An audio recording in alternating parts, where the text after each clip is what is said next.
Sigana mar piny ngima Nelson Mandela na chielo kuom jogi koma ipara heya mano siro somo nero mar ng'at manyako ka chielo koda gi dhialo ng'at nero mamiyo jondiko mopogore sebedo kalose ngima nero mar jok mamiyo nyiri ka chielo koda gi dhialo odiochieng niri mar ng'at mamiyo kawuono ni en International Women's Day waloso koda ka weche gi mag mine geko sigana mare ka chielo koda ka ngima mar ng'at mamiyo oko e otich ngima ne dak mare ka chielo koda ka gi mbele mar piny Kenya kairi nyinga en Otieno to kawuono niri en interviews ge kuma teki mogik interview jafwambo interview nyanero marie kachiel to gi interview jatendi ngeni seche moko kede marach kidek ndik ni kalam magoli machiegni chelo mari mar Kuku Mar Wach live Beatrice Wasonga aka Mwalimu Abito programs manager radio Namlolo e chendo mari mabire tipa chiele kane penyo na Lolwe TV nikech gini en marwa mwalimu ide nade Andiye maber.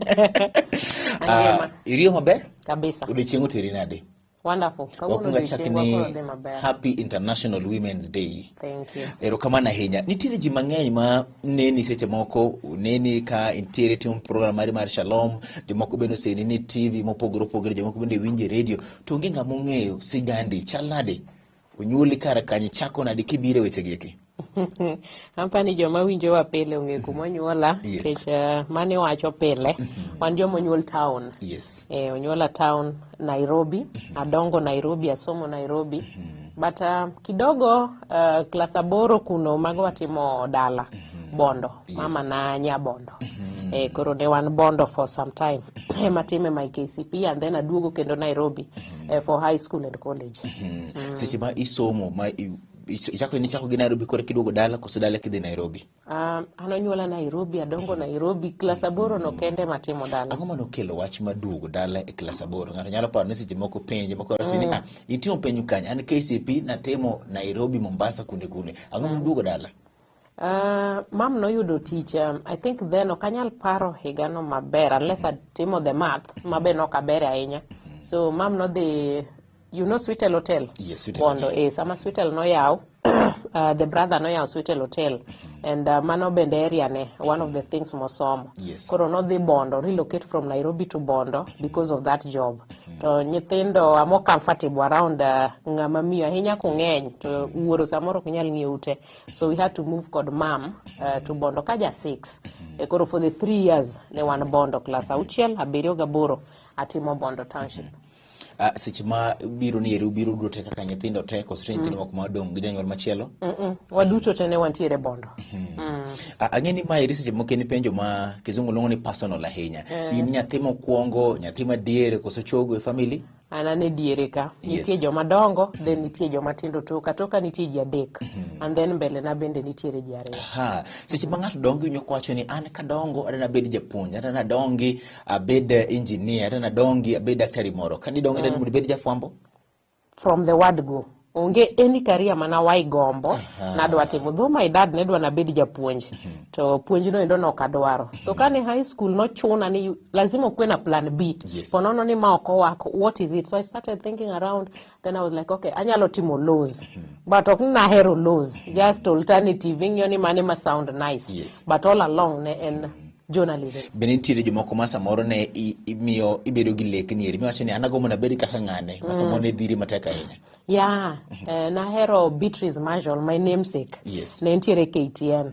Yani nena Beatrice Marshall kama and then back in the days you remember Jolendo negena Jonews ge mane nyalo neno programs rarely. Koro Jonews and then they were in suits. Koro sudu no ebana neno ga myself in future ambe na rwak in fact from the word go ne en lendo and then TV.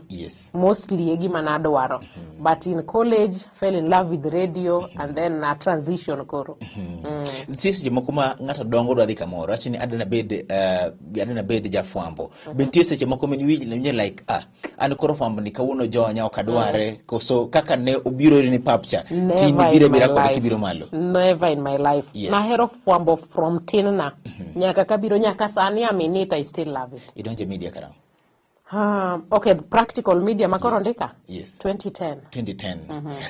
Sami wuok college, wuok wakani eri chomo college mar media koso tiere kawaro midonje podi? Actually, paro ni mano one of the graces manya sai no miya ni noka hustle ahinya. After high school, I joined college immediately. So atimo some job, abedo japuonj in one primary, japuonj kendo in another secondary, and then atiyo bende gi jo, I'm forgetting their name, nitie NGO moro manitiere home. So I went home, tiyo matin in college. Immediately, I joined, but I was in the field. About 3 months.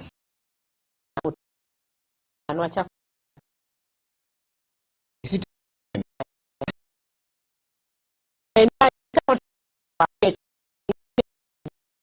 in my life at the mama? Yes.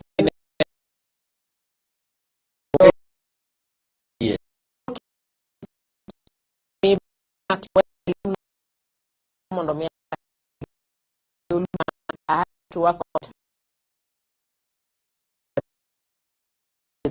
To be just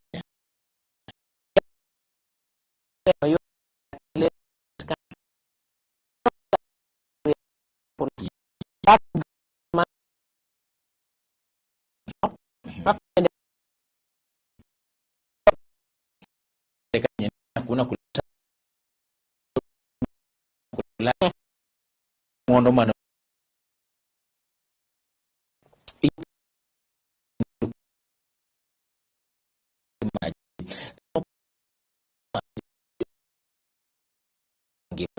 chopo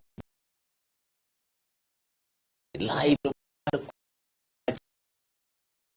song tuingisani har doke dala jemo oyo nako sunya haron ani di ero media mapinyi lu eno chieng moro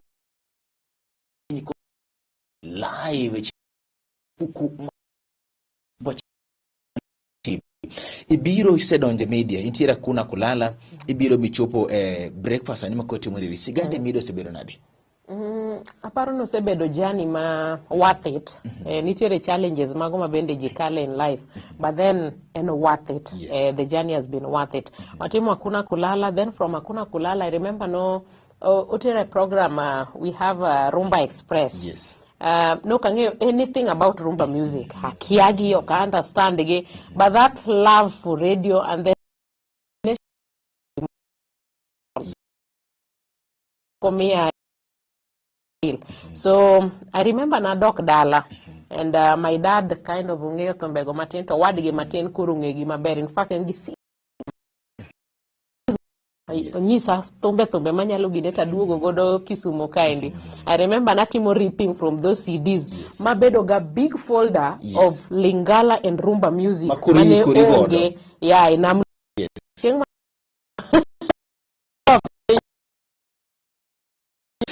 So it osebeda journey, osebedo wuoth maber dongo from one level to another and from that program achaka timo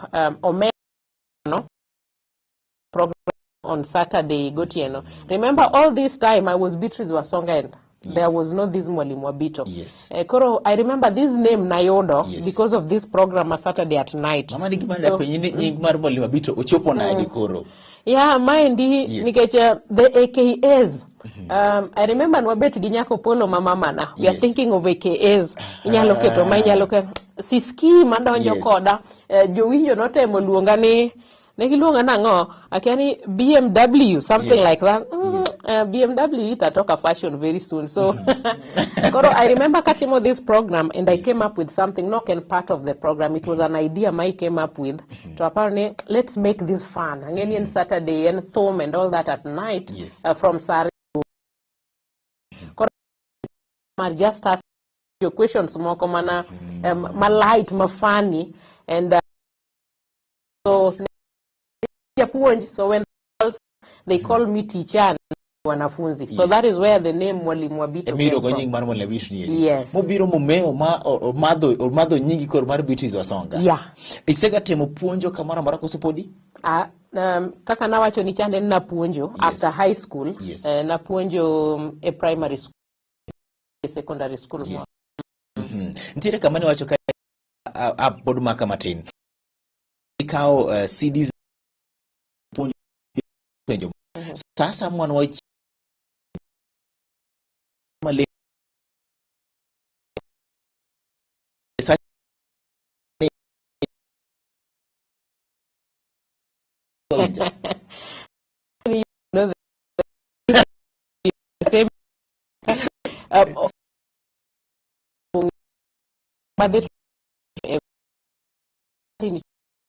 nyaki penj dari lawyer nyaki penj lawyer, so that is where the chalo kagiming'eyo everything comes in nikech okay understand gimoro in gi access mar yudo daktari moro locate language ma simple every kod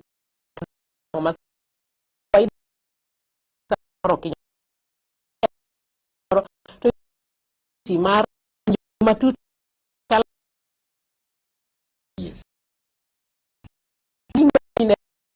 lawyer and mana people mabende timo those certain things and then you understand godo gik moko koro kibire yamo to you understand gimoro but it doesn't mean wang'eyo everything. Ukinyi chopi ango madhiri mwalimu? Yes, I love radio. Nitie seche moko ma koni yawa songa wuora to wacho ni mondo weya number check have it and then and then turn up more teach my the discipline me sasa mi join koro seche moko ichung ki join idhi ka ok idwa but kichopo kacha microphone no beda mbele ni to that passion already